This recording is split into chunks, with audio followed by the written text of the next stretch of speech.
네, 아베 신조 일본 총리가 제2차 세계대전 당시 일본군 공습을 받았던 호주 다윈의 전몰자 위령비를 방문할 것으로 알려졌습니다. 네, 하지만 우리 대법원의 강제징용 배상 판결에는 여전히 모르쇠로 일관하고 있어 이중적 행보라는 비판이 나오고 있는데요. 선재규 연합인포맥스 선임 기자와 함께 이 소식 자세히 짚어보겠습니다. 어서 오시죠. 안녕하십니까. 네, 안녕하세요. 예. 아마 아베 총리의 호주 방문 일정 가운데 가장 주목이 되는 일정이 아닐까 싶은데 일본 총리로서 이 같은 행보는 좀 상당히 이례적인 일 아닙니까? 오늘 호주에 갑니다. 예. 이틀 일정인데 일본 총리가 그 호주에 가는 게 패전하고 나서 처음입니다. 예. 그런데 이제 말씀하신 것처럼 그 호주 총리하고 함께 그 호주 북쪽에 다윈이라는 곳이 있는데 예. 거기 2차 대전 때 그 일본군이 공습을 해서 그 전몰자 위령비가 있는데요. 예. 네. 두 사람이 그걸 같이 참배를 한 걸로 그렇게 교도통신이 보도를 했습니다. 네. 교도통신은 굉장히 이례적인 거다. 예. 아시다시피 이제 2차 대전 때 서로 이제 전쟁을 했는데 그 아베 총리는 거기에 가서 이제 화해를 강조하고 이제는 그 과거를 뛰어넘어서 어떤 전략적인 파트너가 되는 거를 강조를 할 거라고 하는데요. 예.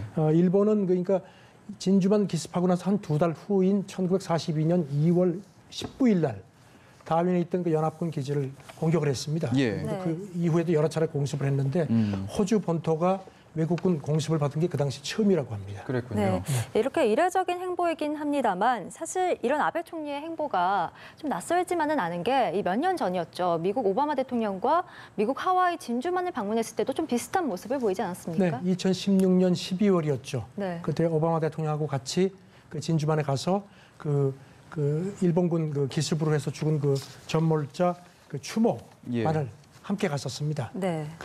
가서 이제 그때도 비슷한 얘기를 했고요. 미일 간의 화해를 강조를 했고 전쟁의 참화가 다시는 반복되면 안 되겠다고 했는데 사실 가장 주목됐던 거는 과연 사죄할 거냐. 근데 네. 그쪽에는 입을 꽉 다물었습니다. 아, 네. 그래서 뭐 지금 뭐 진주만 때도 방문도 그렇고 이번 다빈 방문도 그렇고 아베 총리의 그 이중적인 행보에 대한 비판들이 많습니다. 네. 중국이 뭐 가만히 있을 리가 없었죠. 그 당시에도 진짜 그렇게 그 과거를 사죄할 의향이 있다면 예. 난징 대학살관도 있는데 왜 거긴 안 오느냐 이렇게 예. 비판을 했었습니다. 사실 뭐 우리나라에도 아베 총리가 와서 추모할 곳이 많거든요. 그렇죠. 예. 지금 일본의 태도가 계속해서 이중적이다라는 비판이 나올 수밖에 없는 이유가 이렇게 호주의 전몰자 위령비를 방문하는 상황에서 동시에 또 우리나라의 이 강제징용 배상 판결에 대해서는 오히려 격한 표현을 써가면서 좀 반발을 하고 있거든요. 네. 그리고 이제 이게 또 이제 중국 그 견제하는 그런 의도가 많은 거죠. 예.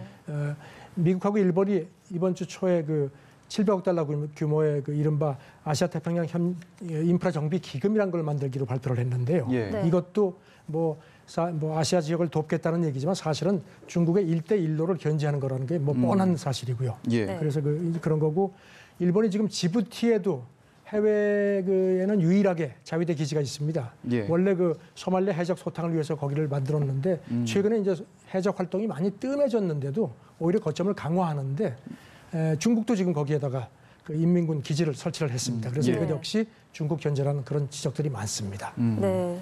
또 더 황당하고 좀 화가 나는 건 저희가 알아보니까 일본 측이 중국인 강제징용 피해자들에게는 사과하고 또 배상을 한 전적이 있더라고요. 네. 왜 우리와는 이렇게 180도 다른 모습을 보이는 걸까요?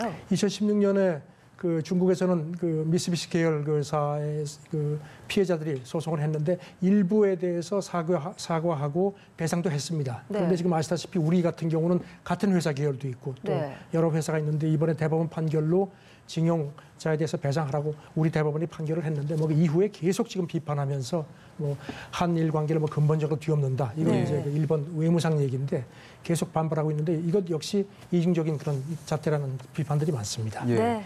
조금 전에 이제 일본 정부가 중국을 견제를 한다라고 말씀해 주셨는데 인도 태평양 전략이라는 명칭을 일본 정부가 이제 인도 태평양 구상으로 슬쩍 명칭을 바꿨더라고요. 원래 인도 태평양 전략이라는 건 2016년에 아베 총리가 처음으로 제창을 했습니다. 물론 미국하고 이제 물밑 조정을 했을 겁니다.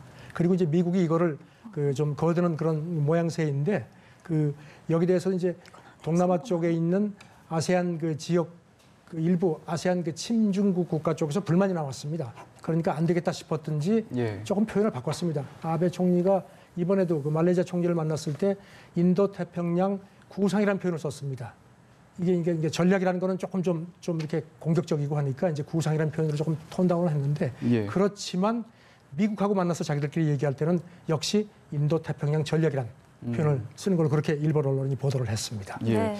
저희가 이제 아까 잠시 이제 강제징용 배상 판결에 대해서 얘기하다 말았는데 지금 일본이 계속해서 반발을 하고 있거든요. 이 부분 네. 좀 어떻게 보십니까? 네, 지금 고노 외상은 뭐 그 얼마 전에 그 우리 제주도 관함식 때 그 일본 자위대 함정이 안 왔죠. 예. 결국 그 우길기 문제 때문에 안 왔고 그다음에 또 한국 국회의원들이 그 독도 이제 고노 외상은 이제 자기들이 쓰는 그 다케시마라는 표현을 썼습니다. 이런 데 가는 것들도 문제지만 이번 한국 대법원 판결은 그야말로 근본적으로 더 심각한 거다. 네. 그럼 한일 관계를 뒤엎는 거다. 예. 한국 정부가 적절하게 대응하지 않으면은 매우 위험해진다는 얘기를 하는데 사실 국가 간에 이 정도의 경고를 한다는 건 참 있을 수가 없는 건데요. 일단 예. 일본 정부는 앞에서도 그 뉴스에서 지적했듯이 일본 기업들한테 절대 배상하면 안 된다는 그런 설명회까지 하는 등 아주 그냥 강공으로 나오고 있는 그런 상태입니다. 예. 네, 알겠습니다. 자, 오늘 말씀 감사합니다. 네. 지금까지 국제뉴스 전문 선재규 연합인포맥스 선임 기자 모시고 이야기 나눠봤습니다. 오늘 말씀 감사합니다. 네, 고맙습니다. 감사합니다.